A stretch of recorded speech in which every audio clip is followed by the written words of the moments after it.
இந்த திருவிளையாடலை எப்படி விளையாடணும் அப்படின்னா நல்லா புரிஞ்சுங்க. இது ஒரு கேம், எல்லாம் உண்மை மாதிரியே தெரியும், ஆனா எதுவும் உண்மை கிடையாது. எதுவுமே உண்மை கிடையாது. நைட்டு தூங்குறீங்க, கனவு வருது, கனவு எவ்வளவு ரியாலிஸ்டிக்கா இருக்கு.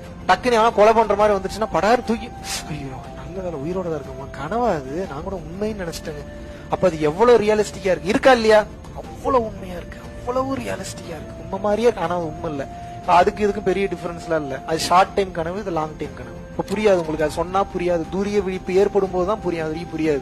ஒன்ஸ் ஓபன் ஆயிருச்சுன்னா தெரியும், இவ்வளவுதானா, இதுக்காக இவ்வளவு சீரியஸா நம்ம வாழ்க்கையை வாழ்ந்துட்டு இருக்கோம். இந்த விளையாட்டு எப்படி இருக்கும் அப்படின்னு வந்து கேட்டீங்கன்னா நல்லா புரிஞ்சுக்கோங்க. முதல்ல இதெல்லாம் பொய்ன்றதே தெரியாது உங்களுக்கு, உண்மையினே நினைச்சு வாழ்ந்துட்டு இருப்பீங்க. எவனுக்காவது எப்பயாவது ஒரு முறை புத்தி வேலை செய்யும்.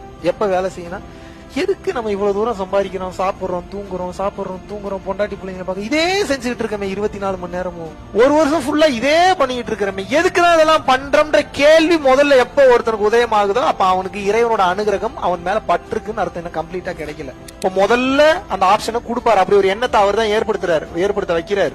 எதனால ஏற்படுத்த வைக்கிறாரு? எங்கேயா நல்லது பண்ணிருப்பீங்க, 4 உயிர் நல்லா இருக்கணும்னு நினைச்சிருப்பீங்க, கொஞ்சம் தான தர்மம் பண்ணிருப்பீங்க. இந்த குவாலிட்டி இருக்கிறதுனால உங்களுக்கு அவரே ஏற்படுத்துறாரு. இறைவனை பற்றிய சிந்தனையை முதல்ல வர வைப்பார். அதுக்கப்புறம் தான் தெரிய வரும் இந்த மெய்ஞானம்ன்ற ஒண்ணு இருக்கு அப்படின்றது. அதுக்கப்புறம் தான் உங்களுக்கு புரிய வரும். மெய்ஞானம்னா என்ன? இந்த மொத்த உலகமும் மாயை எழுதி தரணும். ரொனால்டோக்கு இது தெரியாது. இப்ப நம்ம இருக்கக்கூடிய மாபெரும் சயின்டிஸ்ட், மாபெரும் ஆட்கள் அனைவருக்கும் இது தெரியும் நினைக்கிறீங்களா? மார்க் ஜக்கர்பர்க்கு தெரியாது, எலான் மஸ்க்கு தெரியாது. வேற மாதிரி புரிதல் இருப்பாங்க அவங்க. மெய்ஞானம் முழுவதுமாக விளங்காது. அப்ப மெய்ஞானத்தை பற்றி நம்ம தெரிஞ்சுக்கணும்ன்றதே நம்ம ரொம்ப பெரிய பிளஸ்ட் பீயிங் அர்த்தம். முதல்ல இந்த காதுக்கு நியூஸே வராதுங்க. எப்படி வரும்? மெய்ஞானம்னா என்ன, இதெல்லாம் பொய்ன்றது யார் பேசுறா?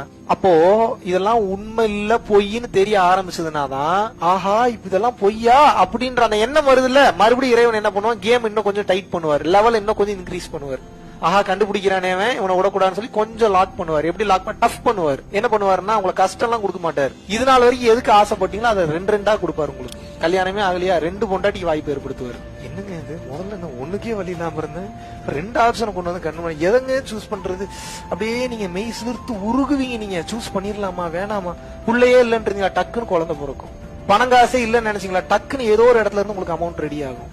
நீங்க நினைச்சு பார்க்க முடியாத ஆப்பர்ச்சுனிட்டி எல்லாம் ஓப்பன் ஆகும். உடனே நீங்க என்ன நினைச்சுவீங்க, நம்ம இத்தனை வருஷம் கஷ்டப்பட்டதுக்கு இறைவன் கண்ணை தோன்ற, கண்ணெல்லாம் திறக்கல, மறுபடியும் உங்களை சிக்க வைக்கிறாரு. இவன் அதுக்குள்ளேயே போய் லாக் ஆகுறானா, இல்ல மறுபடியும் இதெல்லாம் போய் நினைச்சு என் பக்கமே திரும்புறானான்னு பாப்பார். ஆன்மீக பயிற்சியில் இருக்கும் போது இறைவன் எதையாவது உங்களுக்கு அதிகமாக கொடுத்து அருள்கிறார் என்றால் நம்ம ஏதோ பெருசா சாதிச்சிட்டோம்னு நினைக்க கூடாது. அதை கடந்து அடுத்த கட்டம் வரணும்னு நினைக்கணும். எந்த இடத்திலும் நிறுத்தி விடக்கூடாது, ஏமாந்து போயிடும்.